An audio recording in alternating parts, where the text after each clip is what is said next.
Դե ինչ, մենք այսօր ունենք ծնեբեկ։ Ինչպես գիտեք, ծնեբեկ այս վերջի շրջանում մեր խոհանոցում շատ ենք սկսել օգտագործել, հետաքրքրել է մեզ։ Ինչպես բոլորն են ասում, սեղմում ենք, որտեղից որ կոտրվեց, այդտեղը արդեն հեռացնում ենք այդ մասը։ Մշակեցի, կոպիտ մասերը հեռացրեցինք, այսպես, որտեղից որ կոտրվում էր, հեռացրեցինք։ Լավ լվացել եմ, աղաջրի մեջ եմ մի փոքր թողել, որպեսզի ով իմանա, միգուցե մանր միջատներ լինեն, որպեսզի հեռանան։ Այսպես, պատրաստել եմ տապակելու, դե հիմա պետք է տապակենք։ Շատ քիչ բուսայուղ եմ լցնում։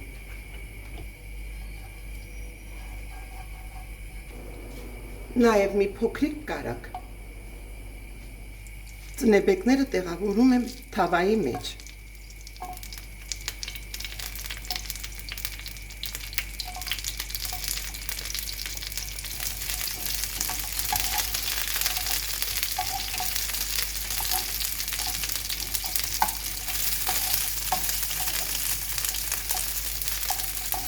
Պատրաստել մեր ծնեբեկները շատ երկար չի կարելի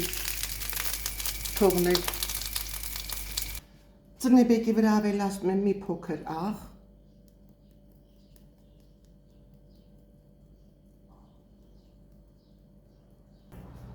սև պղպեղ և քամում ենք լիմոնի հյութը։ Իսկ վերջում ավելացնում ենք կտրատած սխտորը։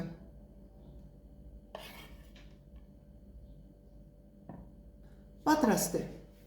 Այս ծնեբեկը այնպես է պատրաստված, որ կարող եք սառնարանում թողնել, հաջորդ օրն օգտվել, մյուս օրն ոչ մի խնդիր չկա, որովհետև շատ լավ մարինացված է։ Կսկամիսն ենք կտրատում հավի։ Այսպես փոքրիկ քառակուսիների ենք վերածում։ Խնդրեմ։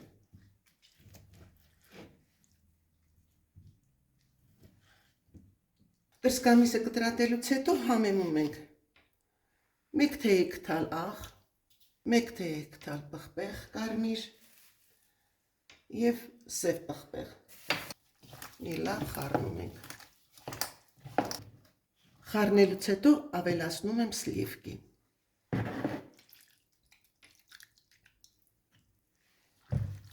Այսպես։ Սլիվկիի մեջ եմ թողնում մոտավորապես կես ժամ, 1 ժամ, չի խանգարի, որքան որ մնա։ Վերցնում ենք մեկ դդմիկ, դդմիկը կտրատում ենք,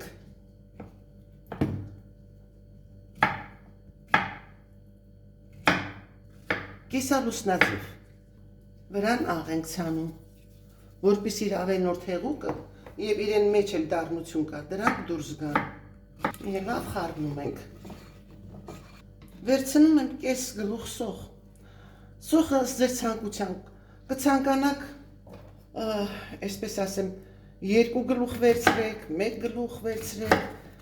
ինչպես որ դուք ցանկանաք, սոխը պետք է տապակենք յուղի մեջ։ Սոխը ես այսպես մանրացրեցի։ Տապակը կրակին ենք դրել, մի փոքր բուսայուղ ենք լցնում, բուսայուղը տաքացավ և կսկամիսը տեղափոխում ենք թավայի մեջ։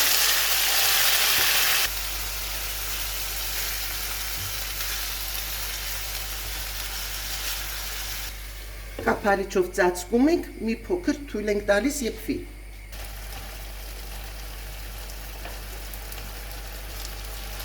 Կսկամիսը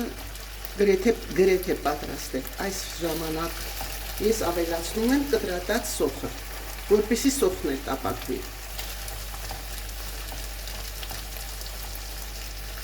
Այլևս կափարիչով չենք ծածկում։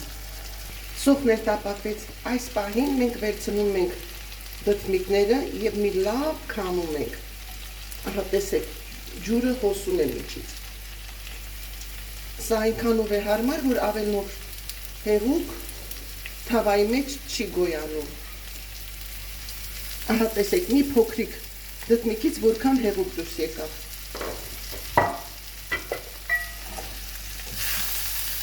Եվ դդմիկն էլ ենք տապակում։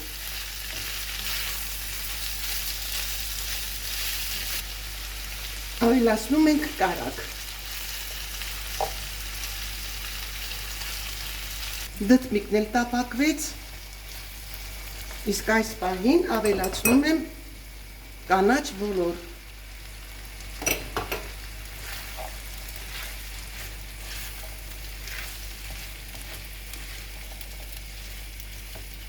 Պետք է ավելացնեմ նաև կծու պղպեղ։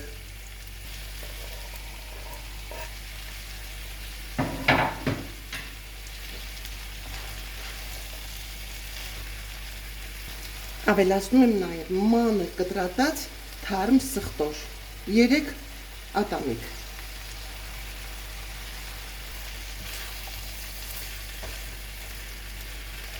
Եվ քերած պանիր։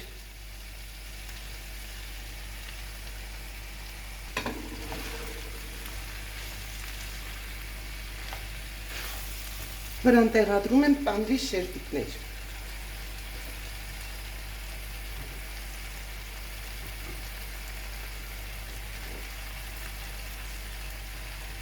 Կրակը մարմանտ եմ անում և կափարիչով ծածկում եմ։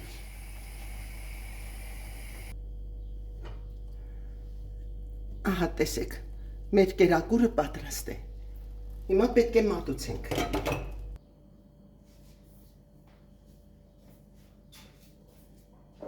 Ճիշտ է, այսօր ես պետք է միայն ծնեբեկի պատրաստման այս տարբերակը ցուցադրել, բայց չէի կարող այս ճաշատեսակը, անմահական բան է ստացվել,